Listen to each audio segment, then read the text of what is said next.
off now. So good evening. I'm delighted to welcome everybody to the University Philosophical Society today on behalf of the Society and our senior patron, Provost Dr. Patrick Prendergast. Thank you for joining us today to welcome the latest recipient of the Gold Medal of Honorary Patronage, Bernardine Evaristo. Every year, the Council and members of the University Philosophical Society elect a select numbers of individuals to the honour of honorary patronage in recognition of their outstanding and significant contribution to their given fields. We're absolutely delighted to recognise Bernardine Evaristo's work here today. She has had a lifelong commitment to the arts and to activism. Her love affair with the arts began as a young girl in Greenwich Young People's Theatre. She worked as an actor for a number of years and co-founded Theatre of Black Women in 1982. Her love for the arts continued to grow and take new forms. She's an accomplished literary critic and professor and is the current vice chair of the Royal Society of Literature. She has throughout her academic and creative work championed the rights of minority, racial and ethnic groups, LGBT people and women. She's been a strong advocate for the inclusion of writers and artists of colour in particular by founding the Brunel University African Poetry Prize and the Complete Works Poetry Development Scheme, among others. She's of course most well known for her 8 works of fiction, which explore the experiences of the African diaspora. Her most recent novel, Girl, Woman, Other, won the Man Booker Prize in 2019, and this year she became the first woman of colour to reach #1 on the UK paperback fiction charts. So it's absolutely our honour to grant you honorary patronage of the Society today. Once you've done all of our formal stuff, just have to say how excited I am to get to be speaking to you and how much I've just really enjoyed your works. What I love most about your books is how experimental they tend to be and how vivid and funny your characters often are. I think you have such a distinctive voice, and I'm just wondering how you found that voice and how it's evolved over time.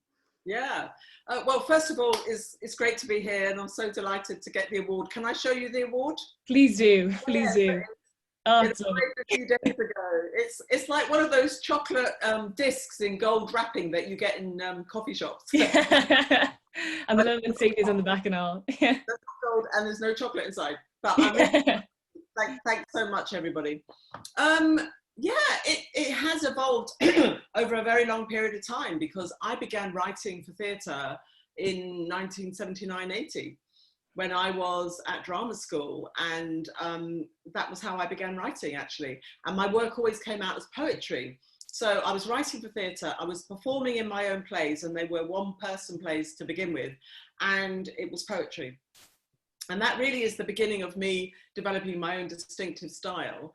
And then it evolved, so I was working for theatre, writing and performing my own work, and then I moved on into writing just poetry. So for much of my 20s, I was writing just poetry, and I published my first book in 1994, and that was a very traditional book, just poetry. And then my second book was a novel in verse, Lara, and that was when I feel that I did find my voice, and the experimental gene came back, because when I wrote my first book, it was quite traditional in terms of its structure and the kind of poetry that I was writing. And suddenly with Lara, I started to explore verse fiction. And actually, everybody who writes verse fiction or verse novels does it very, very differently. It's so interesting. It's a form that just lends itself to experimentation. But actually, at the beginning, when I started to write Lara, which was the first version was published in '98, it was a prose novel. So it was a traditional novel. It didn't work. I literally took the manuscript and threw it in the bin because in those days you didn't really save things on computer. It was all dark ages, right? And then I turned it into poetry and became a verse novel. And then my second book was a verse novel. And I think because I began by writing for theatre but also performing in my own plays, it gave me a way in which I created character and inhabit character. So as an actor, you step inside the skin of your characters and you try to become them. And that's the same thing that I do with my writing. And if I can't get inside my characters and bring them alive from the inside, then they failed in some way. And also if I don't experiment in some way, and that may be like formal experimentation, or it may be that the idea is an experimental idea. So one of my novels, Blonde Roots, is about the slave trade, but I've created a world where Africans enslaved Europeans. So it's very experimental how I've turned history on its head. So if I don't do that, then the work for me doesn't sing. And I feel if it doesn't sing to me, it's not going to sing for the reader. So it's been a very long journey, over 40 years. You certainly found it in the end, and that's obviously what so many people love about you. Something that you mentioned there about how you inhabit characters, and something I'm interested in is the research that you do to bring those characters to life so that you can inhabit them. Something that I really enjoyed particularly read Girl, Woman, Other, is how unique and fleshed out each character was, despite having such different backgrounds and relationships to their own race, class, and gender. I'm wondering what kind of research goes into building those characters to make them feel realistic and for you to be able to inhabit them? Yes, each book is different. So my third book, The Emperor's Babe, is about a black girl who grows up in Roman London, and that took a lot of research, right? Because I had to research Roman Britain and the Romans, and also create this character out of my research. But actually, with Girl, Woman, Other, even though there are these 12 characters, and they're all very different from each other, and the different generations, different backgrounds, and so on, I would say I didn't do a lot of research for it, because in a sense, the research has been my life and the people I've known in my life. And that's one of the really positive things about aging as a writer and maturing, is that you have more to draw on. So I've been around a long time, and so I draw on, with my work, everybody I've ever known. And I think with Girl, Woman, Other, I was drawing on all the people I've ever met. It's not to say that those characters are all based on individuals. It's more that you just soak people in to you by osmosis as a writer, at least I do. You soak them in, and then it goes into the magic mix when you're creating, and then they kind of emerge. Some of the characters took more research than others. So for example, Hattie the Farmer lives in the north of England, 93 years old, lived on her farm in the north of England all her life. That took a lot of research, because that is as opposite to my life as you can imagine. I'm a city girl, and I've lived here all my life. I know nothing about farming, let alone farming methods in the 1930s, 40s, 50s, and so on. But her as a character, it wasn't even as if she came out of research. It's just, I decided I wanted to create this really formidable, feisty, 93-year-old woman, as old as I could imagine her being, and still being really independent.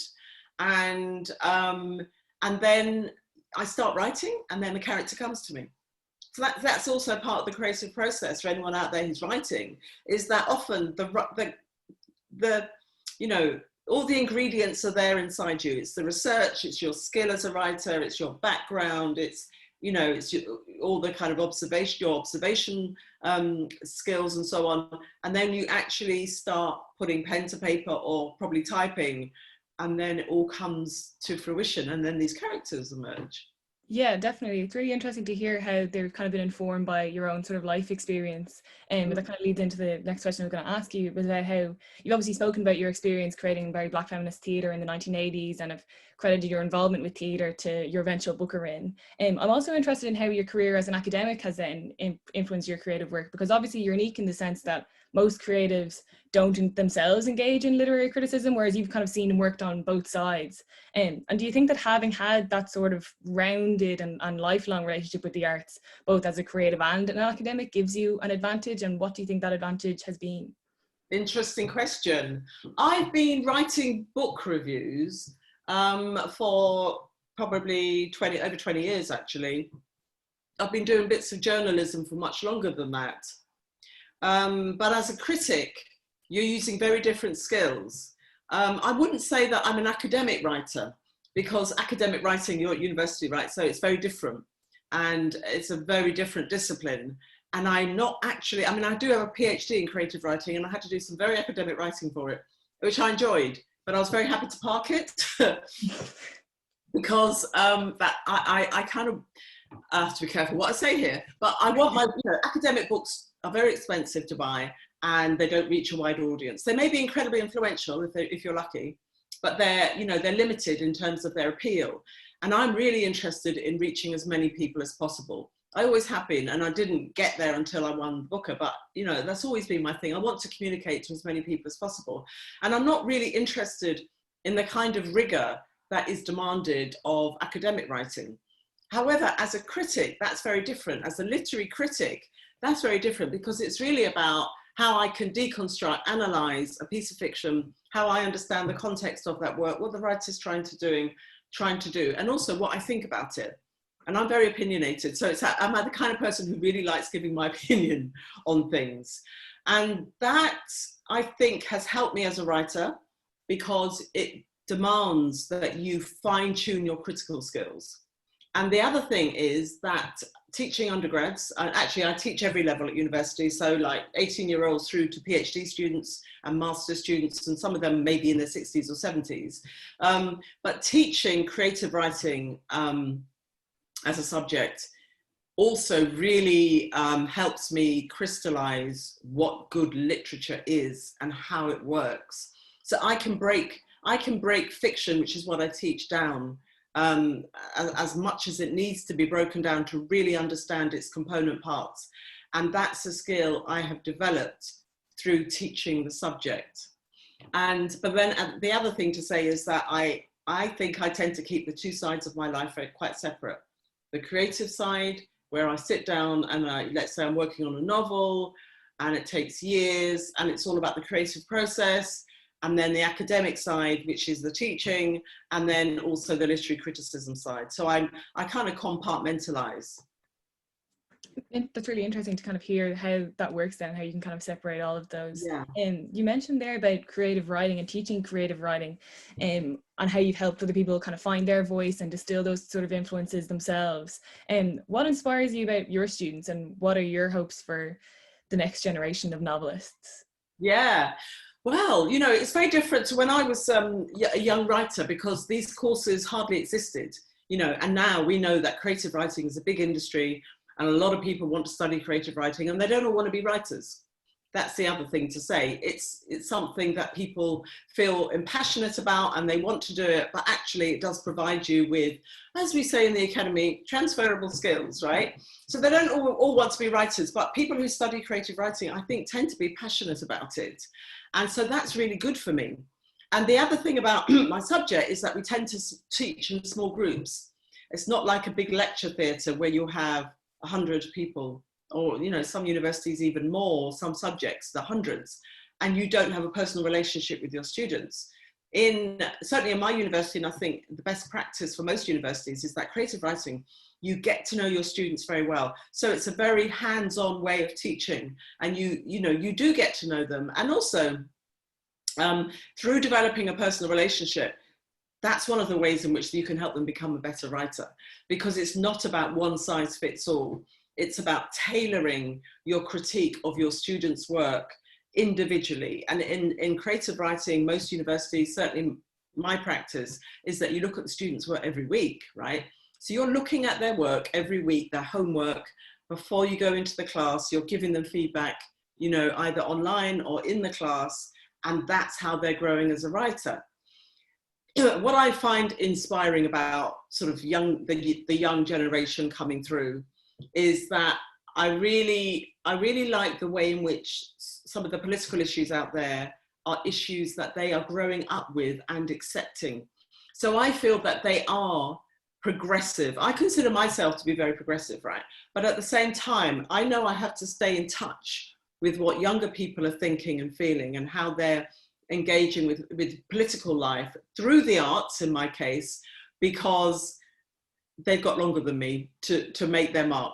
And the people coming through are going to make their mark in years to come, whereas I've got less years to do it. Although, you know, I'm not saying that because they're younger, I'm redundant, because I don't feel that at all. But, you know, if you're 20, 25, you have got a very long life ahead to influence the culture and society and so on. So that's what I find really inspiring about them. I also find it, and that is reflected in their work. So, for example, issues around gender and transgender, for example, I find that young people, certainly the young people I teach, are very accepting of it. It's not an issue. It's my generation that have a problem with it, you know, and not everybody, but, you know, more so. And what I love about them is that they are following their passion, and they want to be creative. Even if it's only at university, even if it doesn't continue, although most of them continue in the creative arts in some way, because I think this society is all about getting a job and earning a living, you know, getting like a traditional job, earning a living, getting a mortgage, the rest of it. And so anybody who is choosing a creative art subject, such as creative writing, they're automatically rebelling against what's expected of you in order to create a foundation for the rest of your life. And I really admire that about them as well. Yeah, absolutely. I think especially in these times where the arts are so under attack, it takes a lot of kind of courage to really dedicate yourself to that. Yes. And I think especially how, given how how people have been turning to the arts for comfort more than ever this year as a form of escape. On one hand, there's obviously that recognition amongst people more so than before that art is really essential and it's what we cling to. But on the other hand, it's support from governments has obviously haven't been great. Boris Johnson has obviously recently been making headlines for suggesting that those who work in arts should consider retraining, which is obviously incredibly insulting to entire communities of artists and workers. But since support for the arts doesn't seem to be forthcoming from the government, what do you think ordinary people can do at a more grassroots level to support authors and playwrights and other artists at this time? Yeah, it's an interesting question again, because people often see the arts, even if they appreciate and consume the arts, did somebody just appear there? Yeah, don't worry about it. So even if people appreciate the arts and consume the arts, they often don't see that they have a way in which they can support it. So I think, for writers, so we're missing something at the moment for writers, and that is touring, right? Especially for poets. Poets earn most of their money from touring. So all the gigs, the festivals and so on, and that's how they bring the money in, because poetry doesn't sell really very well at all. And also to a certain extent, other writers as well. So we're missing the sort of public facing performance side of what we do in the real world. But writers are doing quite well because people have been turning to books and have been reading books, and that's amazing, right? Theatre, the live performing arts, like the arts that only rely on performance, such as theatre, for example, that they are really, really struggling. So I'll tell you what I've been doing. So I'm a big theatre goer. I love it. I've loved it all my life. I've actually been joining theatres, and also when they are doing live performance, which I'm not ready to go to yet, even though it's socially distanced, I will buy tickets and give them to people who are going, because I think the way in which we support the arts is by putting our hands in our pockets and buying what they're producing, right? But also being a voice out there in the world, because we have a sort of Philistine government, right? We have this right-wing government that actually sees the arts as threatening, except for perhaps opera and ballet, right? Because the arts are a place where ideas are challenged, where we experiment. Arts can be very subversive. We interrogate what it means to be human, all those things that actually totalitarian governments are scared of because they don't want to be challenged. And it's the same as the academy, universities. This government doesn't like the universities because we're there to think for ourselves and to challenge what they're doing. But yeah, at a very basic level, using your platform to support the arts, but also buying things that the arts are selling, even though you may not actually want them, or you may not go to the show, become a member of a theatre, just to help keep them going. Yeah, absolutely. And I totally agree with what you're saying about how like the arts can kind of come as a threat to people in power, because obviously it causes you to question things. And just like kind of the times that we're living in now, obviously these times have really exposed issues of inequality that other people might not have been paying attention before, because it's obviously been brought out so starkly by this crisis. And it's obviously disrupted everybody's routine and way of working. And I'm wondering, as a writer, how or if or has it at all changed your process? Do you think that having lived through like a big once in a generation event like this is going to influence your work going forward? I don't know. I think the pandemic, we're still in it, aren't we? It's not gone away. I think the pandemic will feature in the arts for years to come. But I also think that probably the most interesting and meaningful exploration of it will come years hence, when we have a bit of distance from it, because right now we're just deep inside it. And I don't think we've got enough distance in order to really know what's going on. For me, it's come at a time when I've had one of the busiest years of my life. I was supposed to be touring this year. I was probably going to about 10 countries. And of course, I'm not going anywhere, but I'm doing a lot of stuff in front of a computer and a lot of events. I've also had lots of writing commissions, but they're all short writing commissions. So I've written a lot of forwards for books, I've written essays, I've written monologues, I've written short stories, but nothing that's long form. And so that's really suited me at this time, because I think it probably would have been quite hard to concentrate and to just give myself to a novel. But I will start that next year. But I know that some people have really struggled actually with their creativity over lockdown, you know, other writers that I know, because of, you know, issues around anxiety and not knowing, and also financial worries, because obviously money's not coming in for some people and stuff. So, yeah.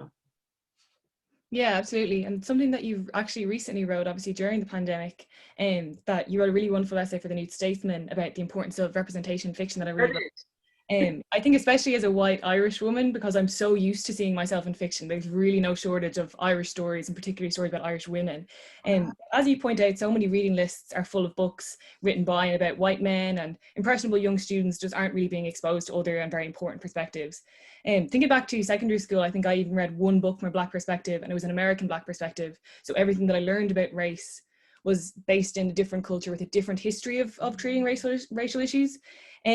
So I think that's kind of like a failure in a way. And I'm wondering, like, what you think the long-term effects of this kind of exclusion are in education, and not learning about racism in your own country and what it looks like in your own country. Yeah, it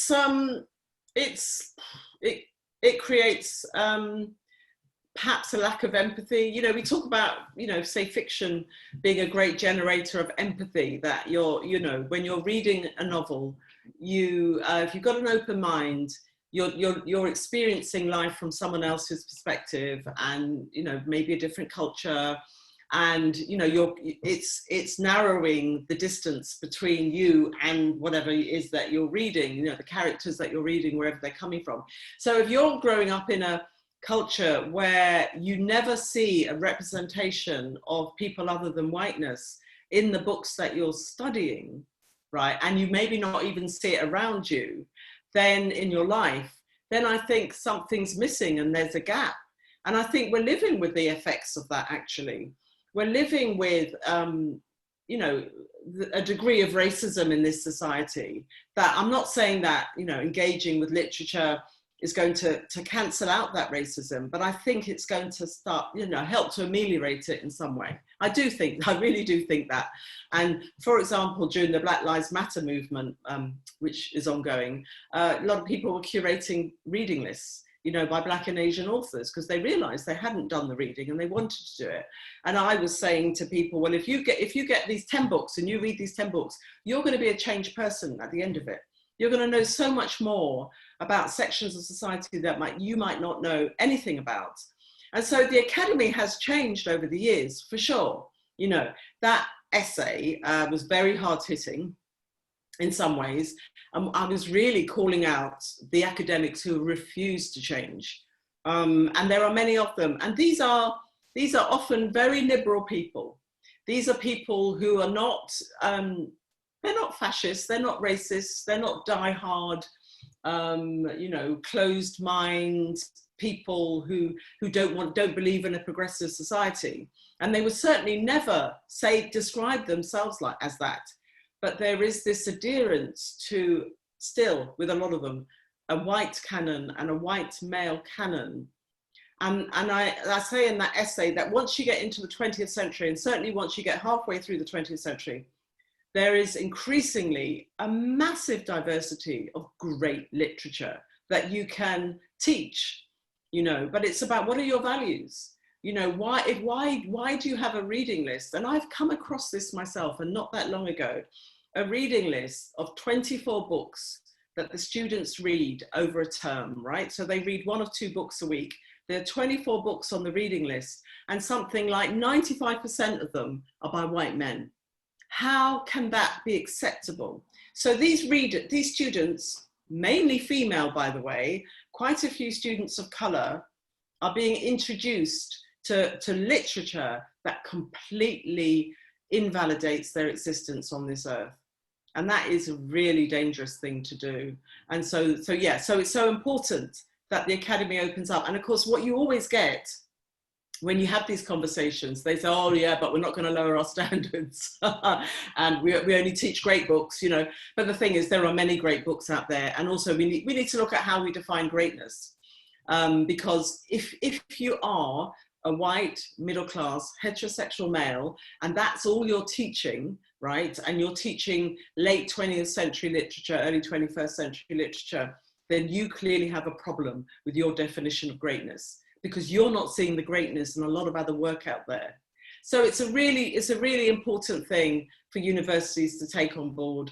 And perhaps this essay will kind of kickstart even more soul searching among academics and departments. Just look at their reading lists and just diversify it. I teach third-year students, right? And I do a course where there's 24 books that they study. You know, they have a choice of one each week. And I literally spend so much time looking at the books, you know, how do I make this a fair representation of society? You know, I have queer books and I have books about working class lives, Black, Asian, Muslim, everything. And they love it. Students absolutely love it. Yeah, absolutely. Like being exposed to these things is not only like better for your education, but it's also just generally more enjoyable. 100%. I think on the topic of just generally kind of like decolonizing our bookshelves, you mentioned obviously how this summer a lot of anti-racist reading lists were going around, which obviously provided a huge boom for people, and was a much needed kind of injection of support to writers of colour who obviously, as you mentioned, have been struggling during the pandemic like most people have. How do you think we can kind of keep this momentum going and continue to popularise these sort of anti-racist reading lists, not even outside of universities, even just being shared amongst people? Well, you know, everything is possible these days via social media. And, you know, so who isn't on social media now, sort of especially younger people? That's how you do that. So I had a reading list from an initiative that I was involved in March year before last. And I was showcasing 20 Black women's books in different genres, children's books, adult books, and so on. And when Black Lives Matter came around this year, I just put that on my Twitter page, and I had it as my, what do you call it, when it's fixed as your kind of top thing. And so I was reintroducing people to this list that of course had disappeared through my posts because everything else came on top of it. And to date, I think there's about 6,000 people have got that. And I know some of those people would have bought those books. So each individual, so what you're talking about is a kind of activism, but activism begins with the individual. So it's like, if you accept that you're living in an unequal society and that there are issues around race and of course other things as well, gender, class, sexuality, and so on, then what do you do? What can you do in your sphere? You know, you can continue to distribute lists, you can have reading groups. You know, you set up a reading group, a virtual reading group, and you read a book a week, you know, maybe by a writer of colour. And you also use the platforms available on social media, which so many people are doing now. It's wonderful. I was interviewed by, you know, the actress Natalie Portman. Yeah. Oh, I watched that. It was brilliant. Yeah, I mean, she's like a major Hollywood star, but she's using her platform to explore the arts and creativity, and she's very inclusive of women of colour. And that's what people are doing now. So it's like they're taking the initiative away from the institutions, away from the organizations, away from the media, because the media is so selective, and they're saying, I'm going to do this myself. I'm going to have a book club, you know. And it may be that, say if you're a student, you haven't got many followers, whatever, you start off with like five people, you know, in your book club. But you keep doing this and you do it well, and people will join in. So yeah, it begins with the individual.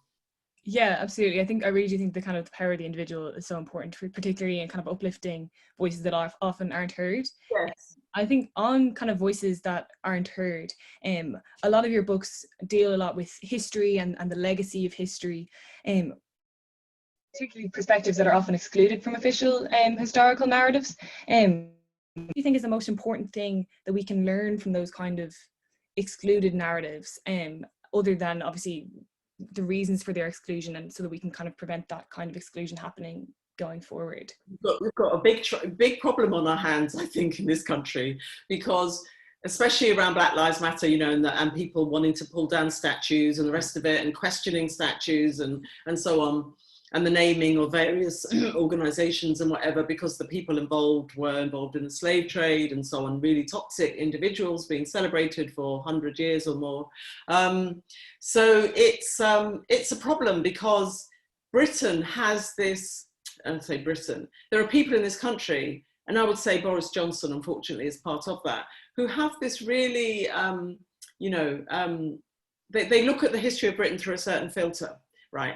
And it's the filter that is the official version of this country.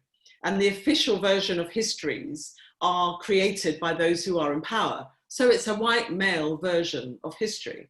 But if you look at British history in the last 500 years, you are looking at its involvement in the slave trade for hundreds of years, like the leading slave trading nation for hundreds of years. All these cities in Britain were built on slave money, right? And most people are not asking for reparations, but they are asking for an acknowledgement of this. And you are looking at colonialism and Britain's history of colonialism.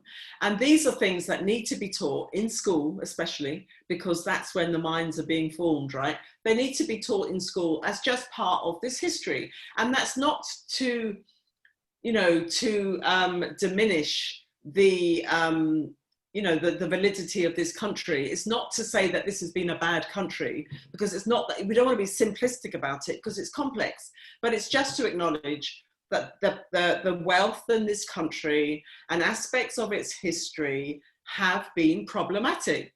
And that will probably be the same for every country in the world. But what you get a very censorious attitude to it from certain individuals, too many of them, unfortunately, who think you cannot change history and you cannot rewrite history.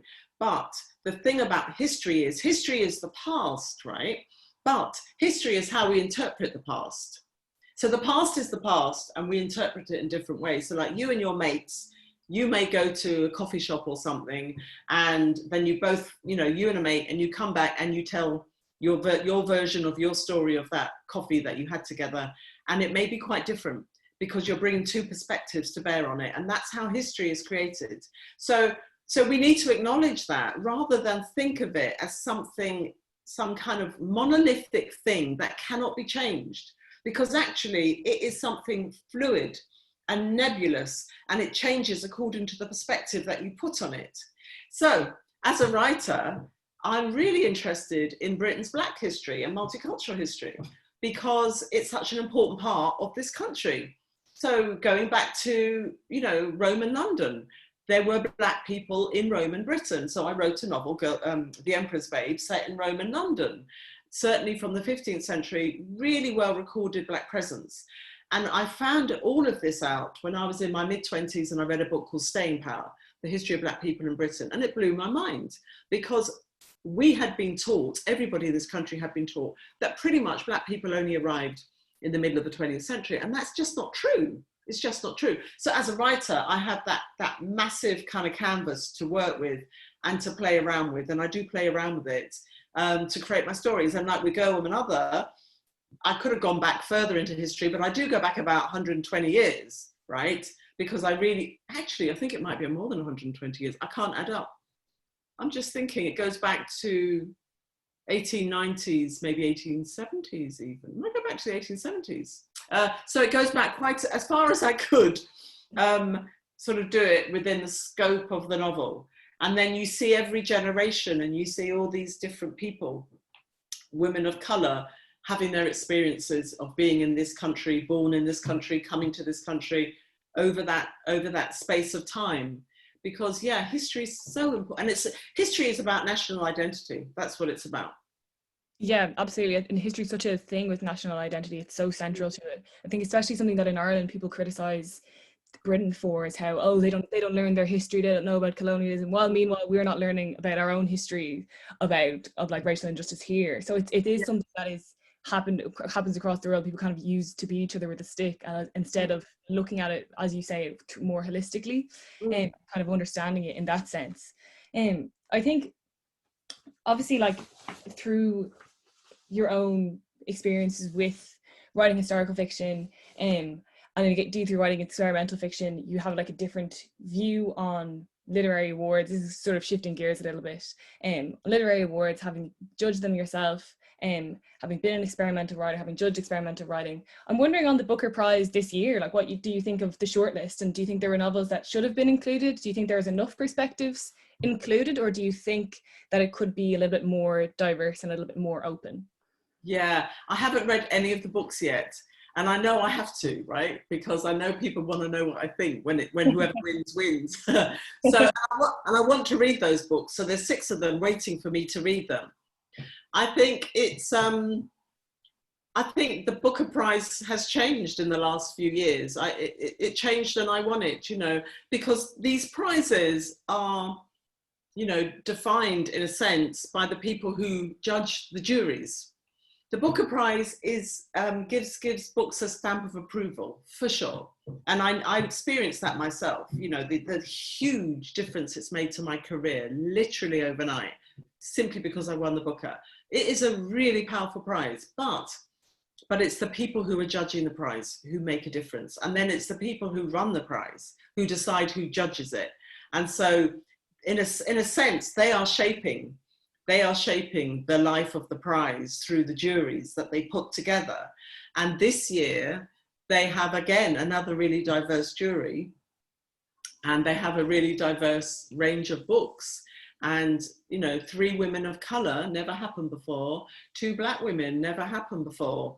Because I haven't read the books, I don't know how experimental they are or whatever, but I know that they are, from what I gather, quite serious political texts. Some people say all literature is political, and I kind of agree with that. But these are quite directly, I think, political texts, exploring political ideas with a small p and with a big P. And I think it's a really exciting list. People are criticising it because I think most, not all, but quite a few are first-time authors. And so people are saying, well, why is that? This is not a first-time novel award. But it's about what books speak to the jury, and you can get first-time novelists who are amazing, absolutely amazing. So there are 3 books that I think deserve to have been on that list. One is a book called The Vanishing Half by a writer called Brit Bennett. She's an American woman, African-American, and she's written a book about passing, which is when Black people are so like that they can pass as white. And there are twin sisters. One passes, one doesn't, and I think it's an exceptional book, and I would have loved to have seen it on the list. Another book is by Paul Mendes, who is a young British writer of Jamaican parentage, and he's written about a Jehovah's Witness boy who grows up, is gay, and comes to London and becomes a sex worker, as well as other things. And it's a really, really good book. And I think, again, it could have earned its place. I think it should have earned its place on the list. And finally, a book by a Grenadian writer called Jacob Ross, and he's written a book called Black Rain Falling, which is a crime novel set in the Caribbean. And he's started to write crime novels, but he's a very literary author. And again, I would love to have seen that on the list, but something, I'm not judging it, so I'm not complaining at all. It's just the way it is, sometimes books get through and sometimes they don't, and yeah. Yeah, absolutely. I suppose it's hard to tell what's going to resonate with the jury, what's going to resonate with individuals. I suppose more generally, I'd love to know what books are most special to you, aside from just releases that came out this year, and what do you think that everybody needs to read? Everybody needs to read. I think, Buchi Emecheta was a Nigerian writer. She came to Britain about 1960 something, early 60s, and she lived the rest of her life here. She came as a young woman, and she wrote about 20 novels. And I think her best novel is a book called The Joys of Motherhood. And it's a book about a Nigerian woman growing up in the 20th century in Nigeria, and about her relationship to her children, but also to marriage. And it's about the old traditional aspects of her culture, which is Igbo in Nigeria, and also the sort of modern colonial city of Lagos where she ends up. And I think it's a classic, and I wish more people would read it. I also think, and the other thing I do when I'm asked about books, you might have noticed, I always talk about Black books, mostly, because those are the books that are overlooked. So you know, for example, when Christmas comes around, I'm asked to choose my books of the year. You know, which 3 books do you want to mention, and that will be in the newspapers and so on. And certainly up until very recently, I would often be the only person choosing books by writers of colour. So I knew I had to choose books by writers of colour, otherwise we'd be completely invisible on those pages. So yeah, so Zora Neale Hurston, Their Eyes Were Watching God, is a classic. It was published, I think it might be published in the 60s, but I think she wrote it in the 30s. And it's about a young woman coming of age in a town in, I think it's in Florida, Black woman. Anyway, great book.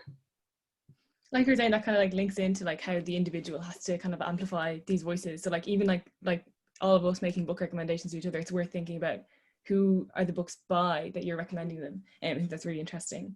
I think finally, just before I open questions up to the audience, you obviously achieved so much, and there's so much more to come. I'm wondering what you can tell us about your plans for the future.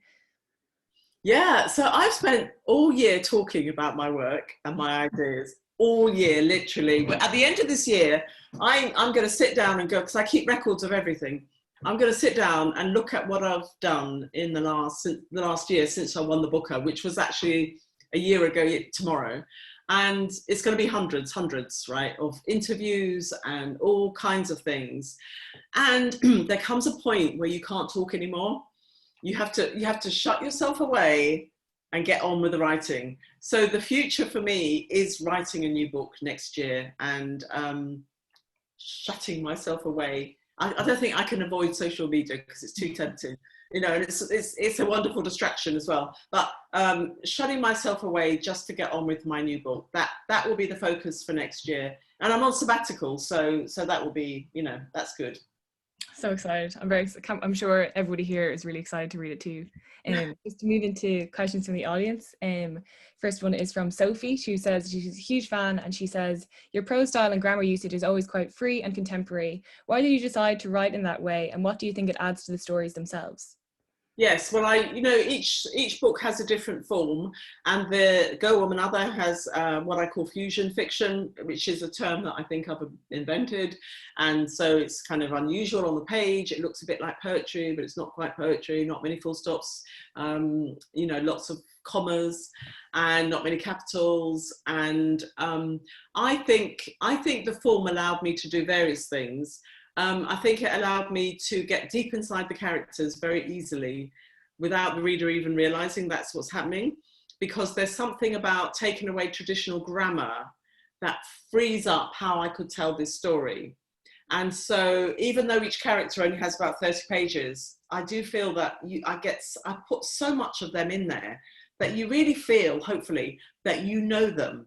You know these characters at a deep level, even though I haven't given them a whole book each. You know, they've only got 30 pages, and that was because of that form. And I also call it fusion fiction because all those stories are fused, right? So they're all kind of interconnected in one way or another. and that form, without those traditional paragraphs, and without the traditional, without the traditional paragraphs and without the traditional sentences, gave it this really free-flowing experience so that I could flow from one character to another, like a kind of stream of consciousness. And I think that was only made possible through that form, through that experimentation. And it's a form I used a little bit in my previous novel, Mr. Loverman. There are 2 characters, 2 parallel storylines, and one of the storylines uses that form, but a bit more poetically. So that's how it worked. And it was very liberating for me as a writer to write like that. Yeah, absolutely. That's something that I actually love about Mr. Loverman. It's probably my favorite thing about it. And the variance between the two, I think it makes it, I definitely agree, that kind of helps you identify with the characters more. And Maria asked a question saying, I write articles, short stories for magazines, and I would like to try writing a book again, but I'm undecided whether to write a children's book or adult fiction. How should I be guided? Wow. So it's quite simple, really. It's like, do you want to tell a story that will appeal to an adult brain, or do you want to tell a story that will appeal to children? And of course, there are also young adult as a genre, you know, where you can kind of appeal to both. So you probably know what you want to write. Writing a story for an adult will be much more well, I don't want to make assumptions, right, because I haven't really written for children, but probably much more academically, intellectually demanding than writing for children. But then writing for children comes with its own challenges, because you have to create a story that's going to sustain the interest of a little child, you know, whether that's a 7-year-old or a 10-year-old or 11-year-old. So you need to understand them and how their minds work. So I have young children in my life, but I'm not a mother. So I've never lived with young children. So I'm not drawn to writing for that age group, because it would be too difficult, I think, for me to understand them in the way that I would need to understand them to write for children.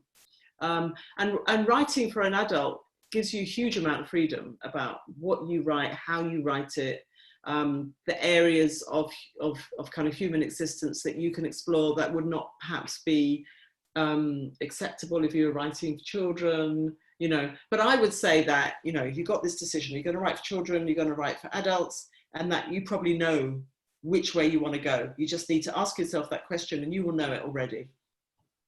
Yeah, absolutely. And best of luck to this person with making their decision.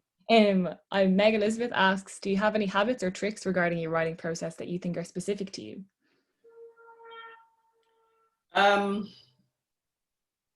Habits or tricks? I learned discipline years ago, right? So you have to be disciplined to write novels, because they're a marathon and take a long time. For most of us, they take a long time, and you find your own way through it. I would say that each writer will find their own process and their own habits and little tics that help them along the way. I find that when I'm working on a novel, I'm focusing on it most of the time, but I'm the kind of person who juggles lots of other things. So, you know, I would have been touring this year, and that is part of my life anyway. So I go away a lot, I teach, I do other things. I'm also a social animal, sociable, so I go out and see people. But at the same time, the novel is the thing that is always on in my mind, that I'm focusing on, that I'm always returning to. And that works for me. But for some people, they do need to shut themselves away for years, literally, and just have nothing to do with anyone other than in their normal domestic life. And that's what works for them. So it's about, you know, if you are a writer or you're becoming a writer, you will find what works for you. There is no kind of standard process. Everybody's got a different way of doing it. So like, there is a writer, it might be Ian Rankin. I think he writes a novel over 3 months every year, right? And the rest of the time he's not writing. I mean, it's amazing, right? And he's a bestseller. So that's the way he works with his career. Yeah, it's definitely, it seems like every writer has a way that's specific to them based on their own sort of life experience and their own sort of needs as a person. Yeah. Grace asks, she said that she's a huge fan, and she asks, what do you think about white authors writing from the perspective of a person of colour? With the book American Dirt by Janine Cummings, there's obviously a lot of controversy due to the American author writing a book from the perspective of Mexico. Yeah, it's a dodgy one, that, isn't it? So you didn't mention cultural appropriation, but that's how people feel about it. That's not how I feel about it. I feel that every writer should be completely free to write from whatever perspective they like. That's what we want. That's why we're writers, right? It's about creative freedom. At the same time, you might need to do research. You might need to talk to people, give people your work to read from communities that you may not know, or where you're writing across race or whatever, just to get some feedback. I don't believe in censorship either. So, you know, if you're white and you're writing a Black character, you may just want to test that with Black people, you know, maybe 1 or 2 Black readers, but that's not for them to say, yes, you can do this, or no, you can't. It's just that you're writing outside of your own experience and you just want some feedback on it, because publishers have this thing called sensitivity readers, right? I've never been asked to show my work to a sensitivity reader, and like one of my characters is non-binary, and go, well, another, but nobody said to me, Bernardine, you're going to have to show this to a sensitivity reader. And I wouldn't have liked it if they'd have said that, because I need to trust myself that I can create the kind of character that I want to create. And hopefully it will sit well with people, but if it doesn't, you can't prejudge that. So, but there are people who think you can't write, if you're white, you can't write black characters. But then if you take the logic of that argument, then you're saying that as black people, we can't write white characters, right? So what if you're half mixed race? So, you know, I'm mixed race. So, okay, does that mean I can write white characters and I can write black characters? And then we take the argument and look at screen drama. So you look at television, and, you know, television is increasingly multicultural, especially the BBC, multiracial.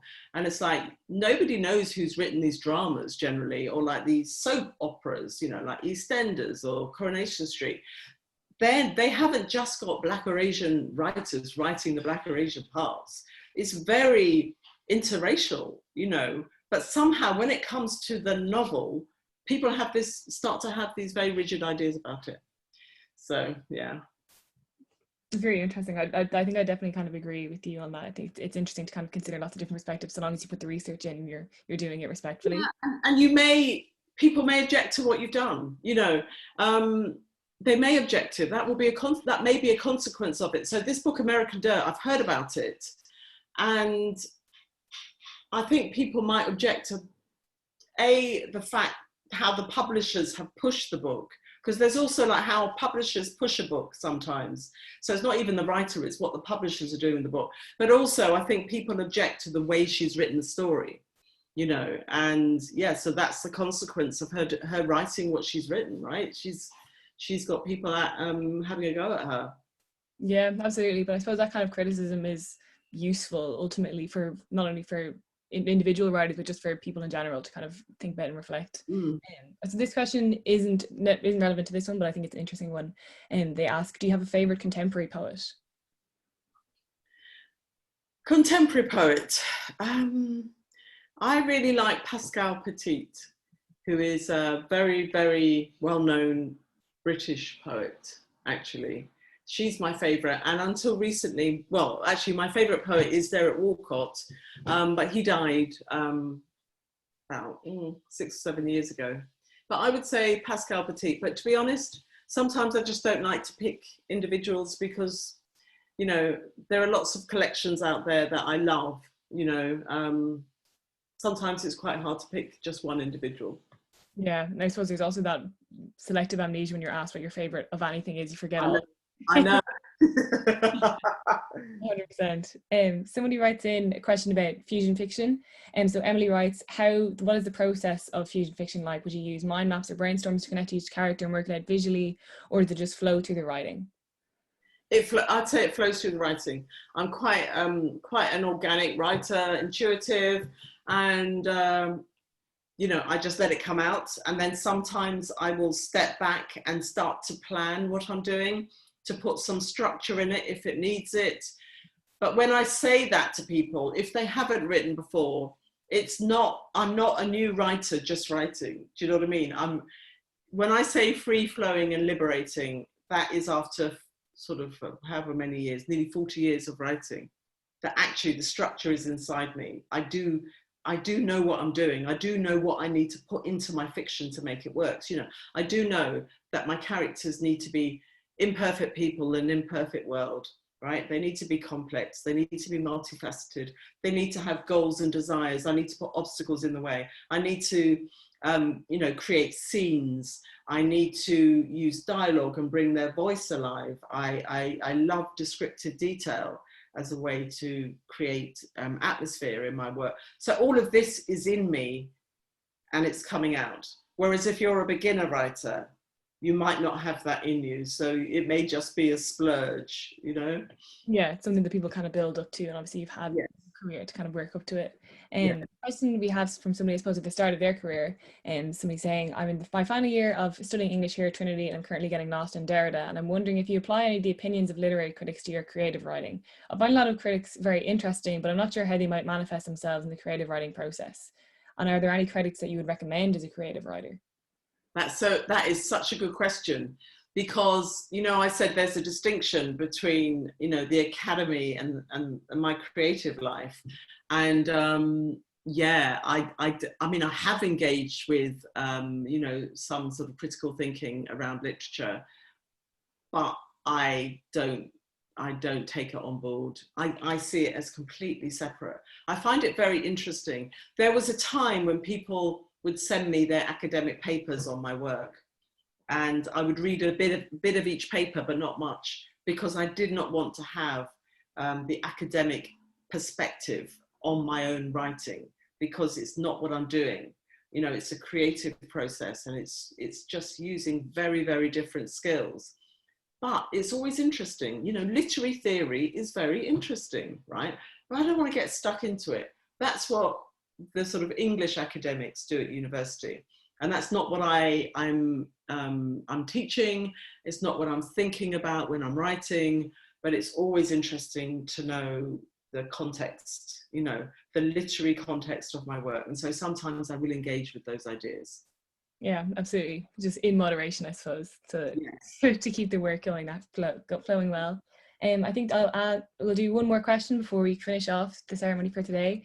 Somebody writes in, "Hi, as a young Black woman who is somewhat of a writer, I think you're an absolute inspiration. I was wondering, how do you escape a creative rush when or if you find yourself in one?" How do I escape? A creative rush. Creative brush. A creative rut, so like writer's block. Oh, writer's block, writer's block. I don't believe in writer's block. Stop believing in writer's block, okay? Writer's block is just a catch-all for anything that's going on in your life that's stopping you from writing. You know, writer's block may be that you're just lacking confidence, that you haven't got ideas, that you don't have the skills that you need to produce the work that you want to produce. I feel that if you engage with the idea of writer's block, you magnify it.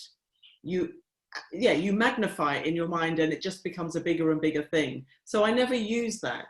If for whatever reason I'm not writing and I want to be writing, I have to work out why that is, and then I have to deal with it. So if you've got writer's block, you need to, you know, interrogate yourself, what is really going on, and then take steps to overcoming the difficulties that you're facing. And like I said, there could be many, many difficulties. And I use positive affirmations, which I've been using for many, many years now. So, you know, say you want to write a short story and it's not coming out and you feel like you've got writer's block, just write an affirmation. You say, my short story is finished and I'm really pleased with it. It's wonderful. And put a date, a goal, when you're going to complete it, and just keep reading that affirmation to yourself, and that will help you get over the difficulties that are stopping you doing the work. And even if you miss that deadline, at least you've set a goal, right? And you know, if you miss the deadline, then you just continue to work to complete the piece, and eventually you will. That easy. Thank you so much for that. I think I actually think that's a really interesting and positive way of looking at writer's block. I think we'll wrap everything up here for the ceremony. We just want to thank you so much again for coming to speak to us and being one of our honorary patrons for the year.